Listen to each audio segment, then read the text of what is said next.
Welcome to Musings and Modalities. I'm your host, Tristen Stawicki. Think of me as your pragmatic shaman bestie. Join in with other high-vibe, lovely people as I unravel spiritual ideas to help create change and growth in your life. I cover a variety of spiritual topics, sharing knowledge to meet you wherever you are in your journey. As a shaman, astrologer, and human design reader, I help you understand how to make informed decisions and incorporate different modalities using discernment and your own intuition. Today, you will gain powerful shamanic healing tools you can use to incorporate spiritual practices in non-traditional ways. Whether you're just beginning or need a knowledgeable best friend with the next phase of your journey, I'm here to help. Stay tuned. Musings and Modalities starts now. Hey everyone, and welcome to Musings and Modalities. I'm Tristen Stawicki, and for the next 30 minutes, we are diving into how do you learn, connecting with your Mercury sign. Your Mercury sign unlocks really a key piece of your birth chart, connecting with how you engage with new ideas and what your stance is on new information. And understanding that is really key to understanding who you are.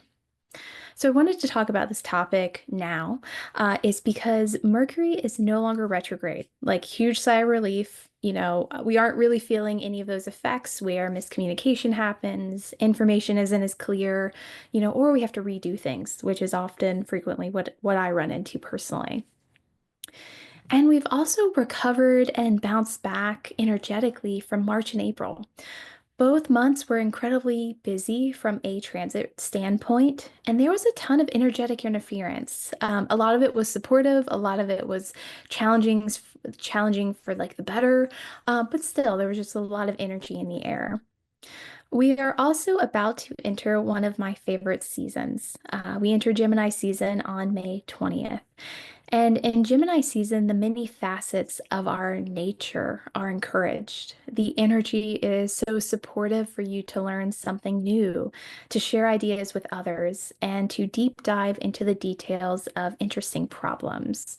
It's very much this Jill or Jack of all trades energy that encourages you to seek out new information and follow the ideas that seem a little outlandish, a little playful and fun.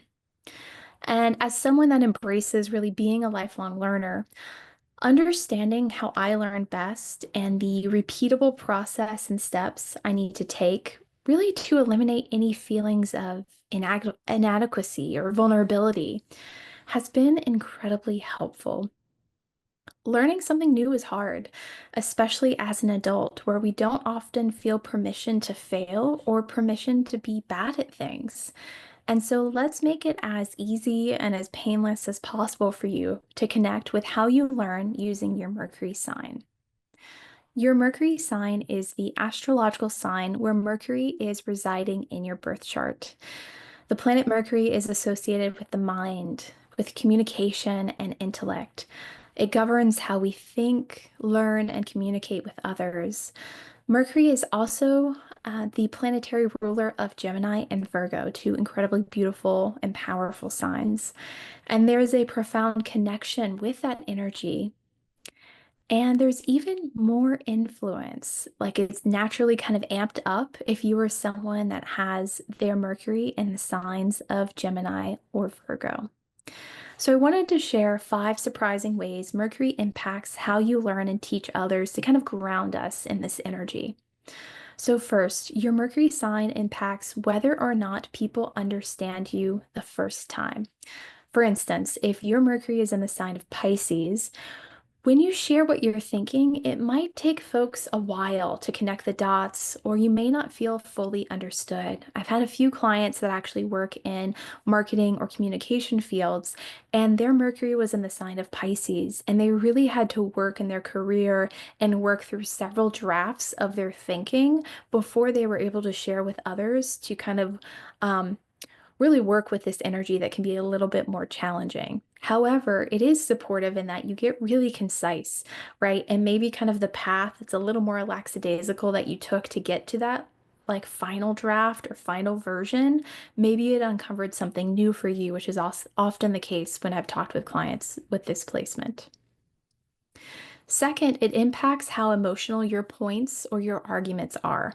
If you have your Mercury in the sign of Cancer, for instance, you experience learning through your emotional state and your inner world.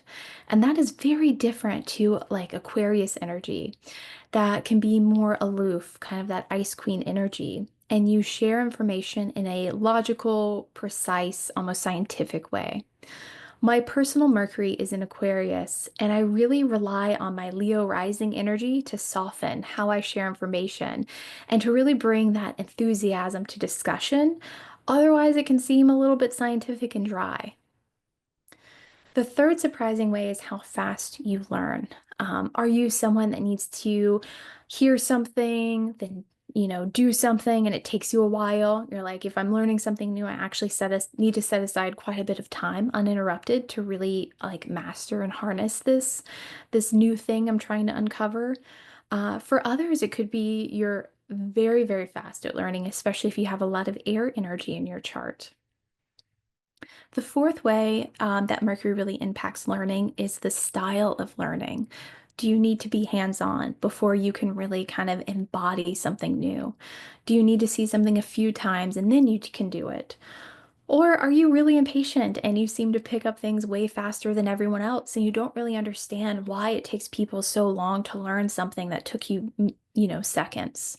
And so what's been really helpful for me is because I am someone that is a bit more of a fast learner to really be a bit more empathetic to others with different learning styles and be like, oh, okay, my learning style works for me. And, people with the sign in Aquarius for their Mercury, other people that have a different energy, I can really be cognizant of that and even kind of change how I'm sharing information to help them. And the fifth way, which I love, is do you connect with big, grandiose, kind of larger than life ideas? Or are you someone that needs a grounded approach to a problem? You know, do you like to connect with the need first? Are you someone that wants to really dive into the details really quickly before solutions come through? All right, so I wanted to talk through each of the 12 astrological signs just to give you a few quick nuggets of information on kind of their learning styles, and so you can really kind of see the difference across the board. And then I'll go further to break it into like the element. So that way, if you're not someone that wants to like memorize yours, you can get a sense of the energy across air, earth, fire and water. And so you can really kind of see at a higher, more strategic level what's kind of helpful. So for Aries energy, the starter of our zodiac, it's very direct and assertive, right? Folks with Aries placements in for their Mercury is very much individuals that learn best through hands-on experiences and quick, decisive action, right? It's a very different energy than I've already kind of talked about before. For Taurus placements, it's very practical and grounded. So these individuals really learn best through repetition and that hands-on experience. And then, of course, we have Gemini, which really embraces those diverse learning methods. They engage in discussions. They really explore different subjects. The social aspect of learning is incredibly helpful for them. For our Cancer energy, it's very intuitive and emotional. And they learn best through nurturing environments and that lovely kind of personal connection, that one-on-one sharing, or if there's an emotional tie to something, like that'll stick with them forever and it'll be much faster for them to embody. For those with a Leo placement, it's very confident and expressive, right? And they really learn best through being creative, through that kind of presentation mode, through public speaking. How can they show off, in a sense, what they've learned and share that with others and still have the spotlight on them? For Virgo, the focus is on organization, on detail, on thoroughness, right? There's someone that may need like an appendix to kind of put together. They really want all the details in a very structured and logical way. And it often helps for them to like learn something, then create something to help share with others. There's that element of service that's really, really helpful to further embody something new. For our beautiful and balanced Libra placements, it's very much like seeing different sides, researching multiple viewpoints. Communication is very much one of your natural strengths, and so that's also really helpful here, similar to Gemini. And as you understand those different viewpoints, you can start to form your own, or at least have kind of that larger view of what you're learning. For Scorpio, it is very intense and focused.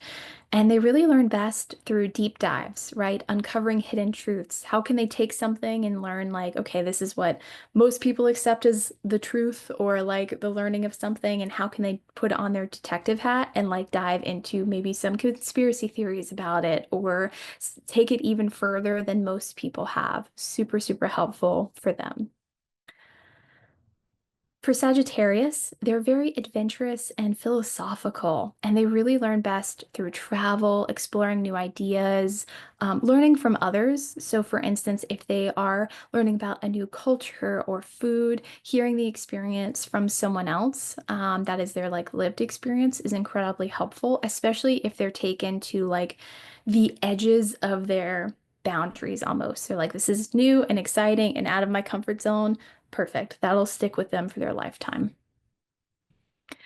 For our determined and ambitious Capricorn energy, they really learn best through those structured environments and having long-term goals. So learning just to learn may be an aspect of Capricorn to a certain extent, but it's really embodied for them when they are learning because there is a test. They are learning because it's going to help them get a certificate that's going to make them money. You know what I mean? Like there are different ways in which they need to have kind of a challenge to rise to, a milestone to achieve that is much more impactful for them than just being like, I'm going to read this book without a value attached to it. Capricorn energy really places time on their value on their time and their money. And if it's not helping with either of those, it can seem like a waste overall. For Aquarius energy, it's very innovative and unconventional, and they learn best through group discussions, exploring new technologies, really finding the edges of an idea, taking that idea and crossing it across different industries, maybe is super helpful. And so they don't get bogged down to the details until later. They really want to kind of see the overarching themes and then how they can kind of elevate that and take that further. And for our dreamy and imaginative Pisces energy, they really learn best through creative expression and exploring their intuition. There's this beautiful way where I've seen people with this placement learn kind of embody Reiki through actually creating art of the Reiki symbols or their experience of Reiki, as well as the tarot deck. It's really taking something like tangible and grounded and like something they've learned and then creating art from it. And that's really how they go through and like deepen their own understanding, which is so beautiful and so powerful. And as I went through each of these signs, I hope you could kind of see the ways in which some of them overlap and some of them are very, very different. And as we are out in the world working on different teams, working in corporate environments, working in the community, you can kind of see maybe those around you, how your learning style is very much different than theirs. And because no one wants to memorize 12 things, I really wanted to group these in a list view that's much easier to refer to. So I wanted to create kind of a cheat sheet, which is the element that the sign is in. So to start, I wanted to talk about our water signs. So Cancer, Scorpio, Pisces. And when those signs are in Mercury, they really experience life as an emotive learner. They're learning intuitively by feeling their way through new material. They focus best when their emotions are calm and stable, and many struggle to learn when emotions are high. So, kind of a funny example I wanted to give is, you know, maybe if you think back to trying to learn multiplication and they're screaming at the dinner table of like 3 times 7 equals 21 as you're trying to learn that, that's your personal version of hell, right? That is the worst experience you could have with this energy in your Mercury. And so, really thinking about like times in your life when you've tried to learn something new and maybe the stakes are really high or there's a lot of like anxiety attached to it, it can be really challenging to overcome that. And so, as you think about how you learn best and discover how you learn best, I do want to call out that if you are someone that's had like a turbulent childhood, this can be just an area of healing, right? That you want to think through that most people aren't kind of sharing about. But if you struggle to have your emotions be calm or stable, that just can really hinder how you learn new things overall, and it might be something to work with someone on.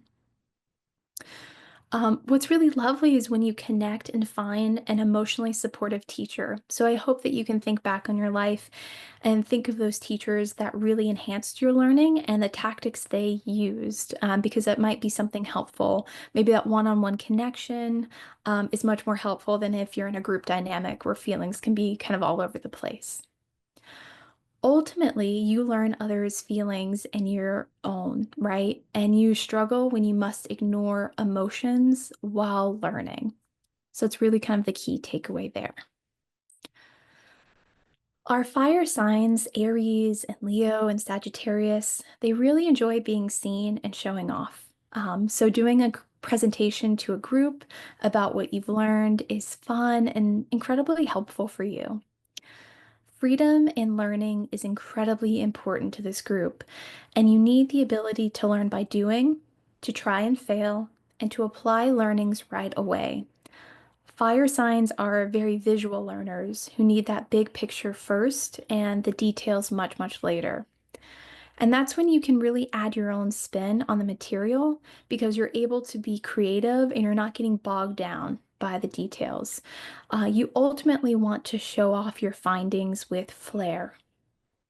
The energy here is that of a brilliant kind of class clown that has like the best presentations and off the wall topics for papers, but they're perhaps someone who has struggled when they're unable to be spontaneous or they have too much kind of additional stimuli to focus on.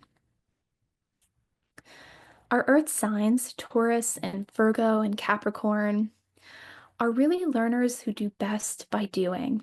These learners require a slow and steady pace to gain a deep and thorough understanding of the subject matter. They may feel like a course really only scratched the surface compared to kind of other types of learners. So, particularly those with a Mercury and air sign, which I'll talk about next. Earth signs really learn best with that structure, and they really value that practical knowledge that can be applied to real life situations. Abstract or theoretical concepts without applications are of little interest to them. They are also our diligent note takers and record keepers. And when I think about earth signs, I often think about building a house, right? There's someone that, like, sure, they could look at the plans of a house or something like that and like take that in, but like building a house wall by wall, brick by brick, like that is very much their style. But then they have such a beautiful and strong foundation that stays with them over a lifetime, which is so lovely and incredible. And for our earth signs, Gemini and Libra and Aquarius, they are drawn to innovative and exciting ideas. They are more captivated by theories and the beauty of an idea than its practical application, right? Already some friction with our earth sign folks. They are quick to grasp concepts, but they also tend to skim the surface without delving into the depths of a subject. Details can really trip them up from moving on to connecting with other theoretical ideas, so they don't really focus on it. And those with kind of the Mercury and air types prefer to understand the abstract concept behind something before considering really how it's going to work overall. They also have an auditory learning style, which really makes them excel in lectures. And they're often able to absorb and retain information the first time they hear it without taking notes. And that's super annoying and frustrating for those that have a different learning style, right? Like earth signs who take meticulous notes.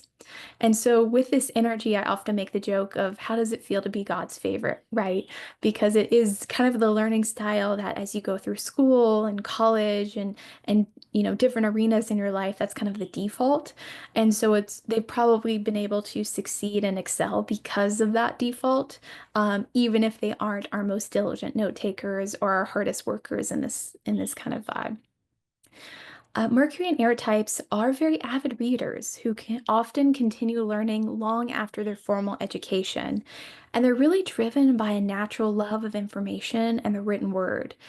And this is very much me, right? I've never not had the words avid reader after an intro of me. I'm someone that averages like 150 books every year. As I mentioned earlier, my Mercury is in an air sign of Aquarius, and my love of learning is really a core pillar of who I am, possibly in part because it is like breathing to me. There is that energy of air where it just is like kind of a key aspect to who I am and the person that I'm always striving to become.